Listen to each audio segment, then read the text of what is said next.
In this video, we examine the tragic story of McKenzie Anderson, a young woman whose desperate cries shattered the quiet of her neighborhood. On March 25, 2022, in the peaceful Newcastle suburb of Mayfield, 21-year-old Max Anderson sat inside her modest Crawford Street apartment. Friends knew her simply as Max, a new mother whose 23-month-old son was the light of her life. At 10:40 p.m., local police received a chilling emergency call. A neighbor had heard frantic screams and reported that something was terribly wrong at McKenzie's flat. Officers rushed to the scene and were met with a horrifying sight inside the Cab Street apartment. This tragedy wasn't the result of a single night. It grew out of a system, a relationship, and a series of failures that led to a devastating outcome. As investigators began reconstructing the days leading up to that tragic night, they delved into McKenzie's life, her challenges, her dreams, and the relationships that shaped her to understand how everything had unraveled. She grew up in Newcastle, New South Wales, surrounded by a close-knit family. Her mother, Tabitha Accurate, a dental hygienist, was a steady source of strength and support. The heartfelt tributes Tabitha later shared made it clear how deep their bond was. McKenzie was also close to her father and her friends, who described her as the heart of their group. She loved making people laugh and frequently posted glimpses of her life online. Her TikTok videos highlighted her humor, resilience, and warmth as a young mother. Her 23-month-old son meant everything to her, and she did her best to build a safe, stable life for him. Despite the difficulties she faced, McKenzie's life had never been easy. In her early 20s, she was navigating the challenges of single motherhood while living in a modest flat on Crawford Street. Friends said she was determined to break free from the cycle of poverty, working tirelessly to provide for her son, and striving toward a brighter future.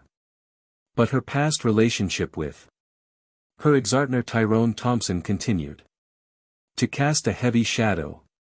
Their relationship, which began in late 2019, had been turbulent from the start.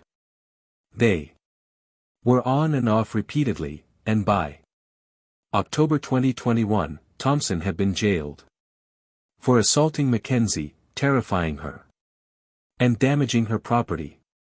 He received a short sentence of a little over 4 months, with no parole.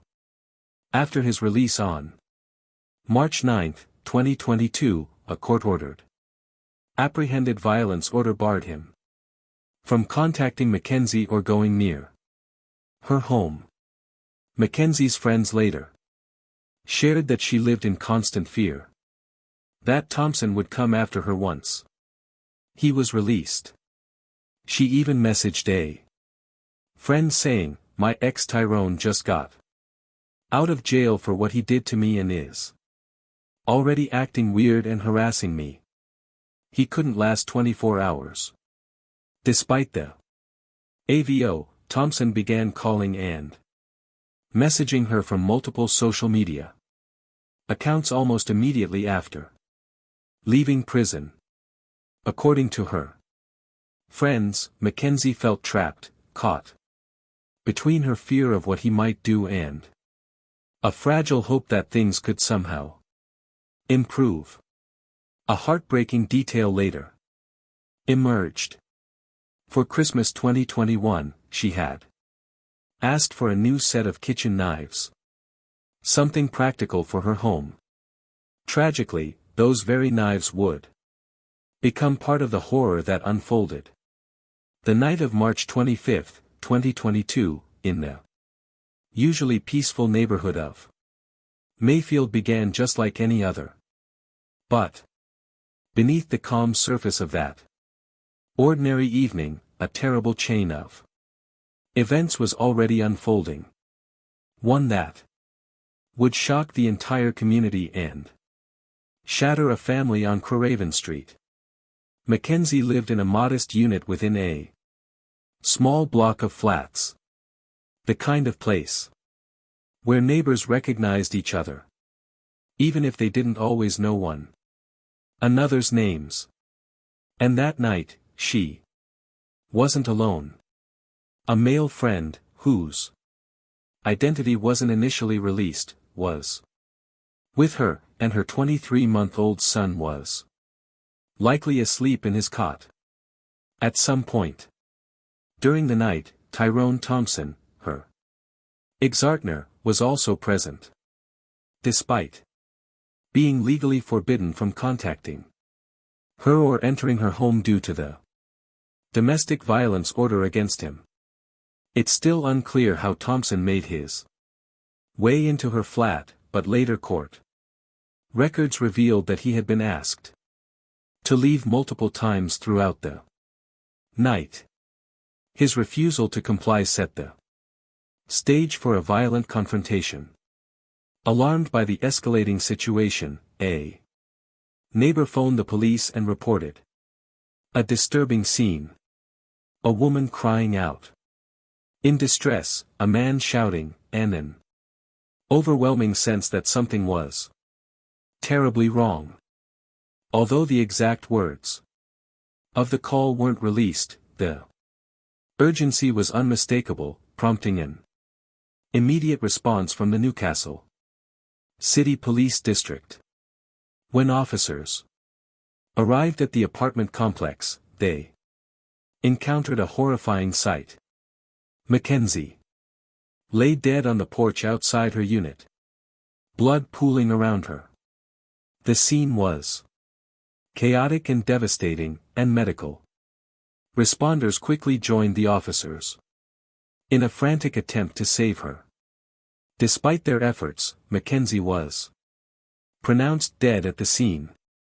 Her injuries were simply too severe to survive. Inside the flat, officers found her young son. Thankfully, he was unharmed. Later, Superintendent Wayne Humphrey, the district commander, described the scene as horrific. Nearby, police located a man sitting cross-legged at the top of the shared staircase, injured and covered in blood. It was Tyrone Thompson. Even as officers focused on the grim situation before them, Thompson loudly demanded medical attention for his wounded hand. On the ground near McKenzie, police found a broken knife handle and blade, a stark indication of just how brutal the attack had been. Thompson was arrested on the spot and transported to John Hunter Hospital under police guard so his injuries could be treated. This immediately raised questions about the role Thompson had played in the tragedy. The events of that night were the result of a buildup that had been unfolding for weeks. After Thompson was released from jail on March 9, 2022, he violated the AVO almost immediately. McKenzie began receiving calls and messages from him across multiple social media platforms. And he even started contacting people connected to her new partner. Court documents later revealed that McKenzie had spent much of the 6 days before the attack in Thompson's company despite her fear of him. Friends said she felt trapped, unsure how to stop his constant attempts to force his way back into her life. That night, both Thompson and McKenzie's male friend ended up at her flat. While the exact details remain unclear, what is certain is that the situation quickly intensified. The male friend who had gone out earlier that evening returned to check on her only to walk into a horrifying sight. Thompson was on top of McKenzie as she lay on the ground. Police later learned that McKenzie had been trying to protect herself.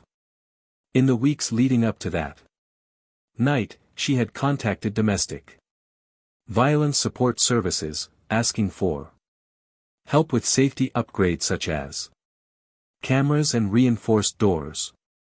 The violence on March 25 wasn't a sudden eruption. It was the tragic culmination of a long pattern of intimidation and control. Thompson had been jailed in October 2021 for assaulting McKenzie, frightening her, and destroying her belongings. Yet the system allowed him back into her life just 16 days before her death. The AVO that was meant to shield her had been little more than a piece of paper. Once the initial shock began to fade, the Newcastle City Police District, operating under Strike Force Slant, launched an intensive investigation to uncover what happened in those final chaotic moments. Their first focus was the crime scene itself. Detectives combed through McKenzie's flat with extreme care, documenting every detail. The blood-stained veranda, where her body was found, quickly became a central point of interest. There, investigators discovered knife fragments and pools of blood.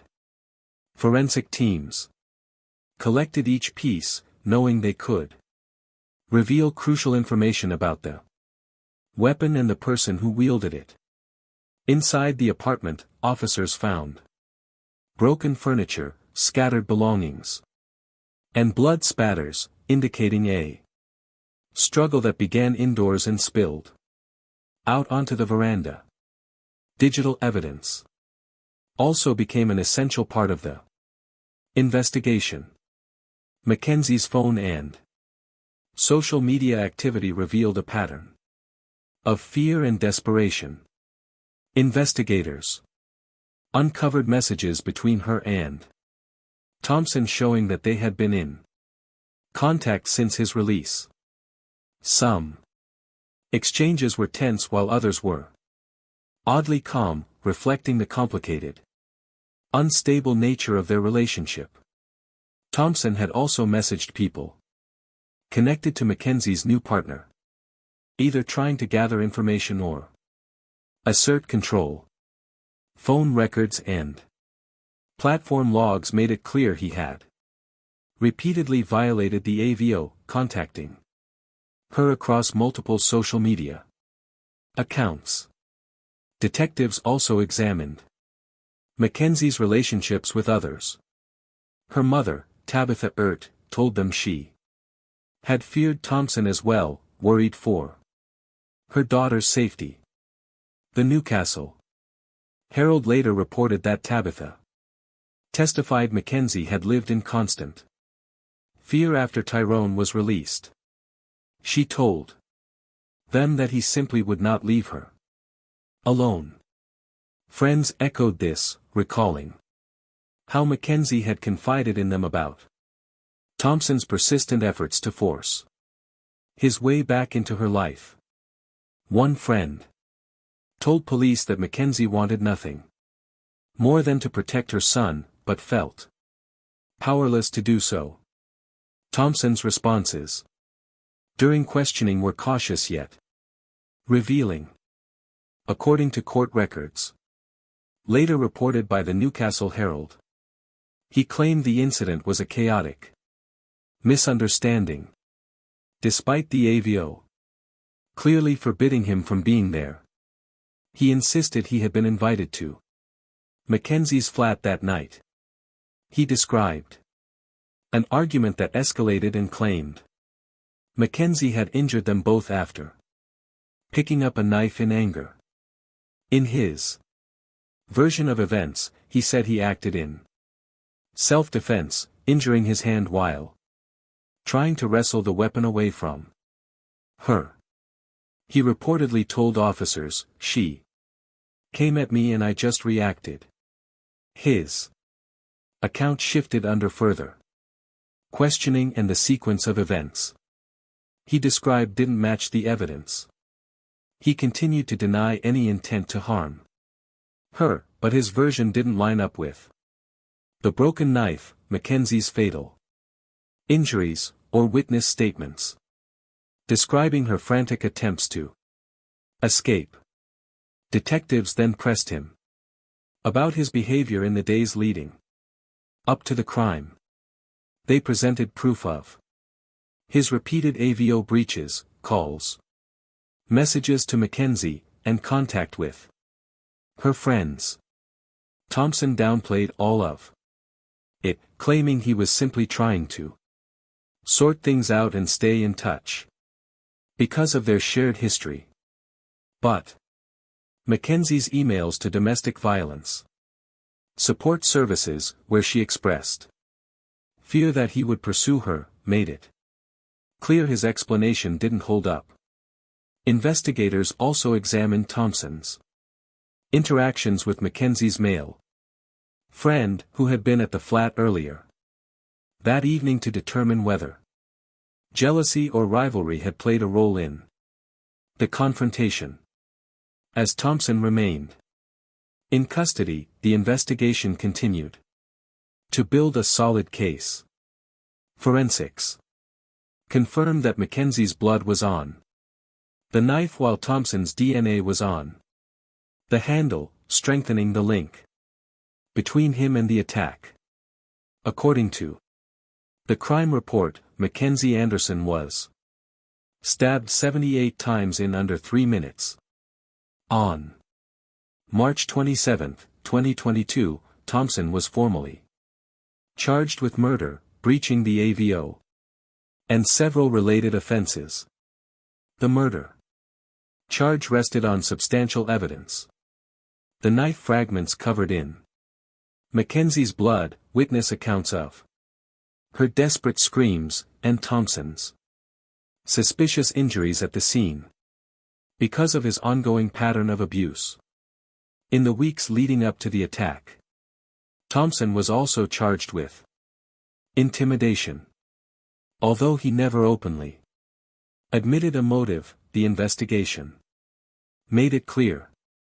Detectives, along with domestic violence specialists consulted by Strike Force Slant, concluded that Thompson's actions were driven by a desire to reassert control over Mackenzie, who was trying to move forward and protect her son. His past assaults, his coercive behavior, and his continued contact after being released from jail all pointed to the same conclusion. He had no intention of letting her go. The presence of Mackenzie's male friend that night may have been a triggering factor, intensifying Thompson's fixation and pushing him toward violence. The charges filed against him marked a step toward justice, but they also exposed the failures that allowed him to remain a danger in the first place. By early 2025, the case reached a major turning point in the Newcastle Supreme Court, marking a crucial moment in the 21-year-old mother's path toward justice. The proceedings took an unexpected turn when Tyrone Thompson, then 25, changed his plea. A 4-week hearing had been scheduled to begin on April 7, 2025 in the New South Wales Supreme Court. But on April 1, everything shifted. That day, Thompson pleaded guilty to the domestic violence Related killing of McKenzie Anderson. This abruptly eliminated the need for a full trial. For years, he had maintained his innocence, even as the evidence against him continued to strengthen. Until he finally changed his stance. His guilty plea was significant. It spared McKenzie's family the trauma of a lengthy courtroom battle and moved the focus to the sentencing phase, where the court would determine the consequences Thompson would face for his actions. The hearing, overseen by Justice Richard Weinstein, became a pivotal moment for everyone involved. Crown Prosecutor Brendan Quinn presented a deeply unsettling case, arguing that Thompson's actions on March 25, 2022 were the horrifying culmination of a long pattern of control and violence. Court documents revealed that Thompson, who was already on conditional release for previously assaulting McKenzie, had twice forced his way into her Mayfield flat that night. Despite a judge's explicit order forbidding him from going near her, he attacked her with 2 kitchen knives, stabbing her 78 times in under 3 minutes. The assault was so savage that one of the knives snapped. Prosecutors emphasized how vulnerable McKenzie had been, noting her repeated attempts to seek help from support services and her ongoing fear that Thompson would harm her once he was released. Thompson's defense acknowledged the seriousness of the crime, but argued for leniency, highlighting what they described as mitigating factors in an effort to lessen his sentence. They argued that Thompson's mental health struggles and difficult upbringing reduced his level of moral responsibility. According to Newcastle Weekly, his lawyer stated that while he wasn't legally insane at the time of the killing, he did suffer from mental instability that intensified the situation. Thompson also submitted a handwritten apology in which he expressed remorse, saying that no words can undo the pain and devastation I caused to someone I genuinely loved. But prosecutors said this wasn't enough. Quinn argued that Thompson was shifting blame onto McKenzie, especially when he claimed their relationship was very physical on both sides. Justice Weinstein questioned the sincerity of the apology, noting that it didn't demonstrate genuine remorse. On May 1, 2025, Justice Weinstein delivered the final sentence. Thompson received 42 years and 6 months in prison with a non-parole period of 15 years and 6 months. He will be eligible for release in 2038. The judge noted that the attack was so frenzied and violent that it tore McKenzie's family apart, leaving them feeling powerless, devastated, and furious. While he acknowledged Thompson's history of violence and McKenzie's fear of him, factors that deepened the seriousness of the crime, he also considered Thompson's guilty plea and personal circumstances when determining the final sentence. When McKenzie's family heard the decision, especially her mother, Tabitha Accurate, they were overwhelmed with anger and grief. Fighting back tears outside the Newcastle Supreme Court, she told reporters, "This might look like a good result for the courts, but we are disgusted that this is what they believe. My daughter's life was worth." She called the sentence an insult to women everywhere and demanded a review scheduled for May 14, 2025. The Office of the Director of Public Prosecutions argued that Thompson's punishment was far too light given the seriousness of the crime. Tabitha welcomed the move, calling it an important first step toward securing a sentence that better reflects community expectations and moral standards. The appeal scheduled for August 8, 2025 in the Court of Criminal Appeal aims to extend Thompson's prison term in order to send a stronger message to domestic violence offenders. Thompson remains behind bars while the appeal proceeds, and McKenzie's family continues to push for accountability. Although the outcome may increase his sentence, it cannot undo the loss they've suffered. McKenzie's son is now being cared for by her loved ones, and the fight has become both a tribute to her memory and an effort to prevent others from facing a similar tragedy.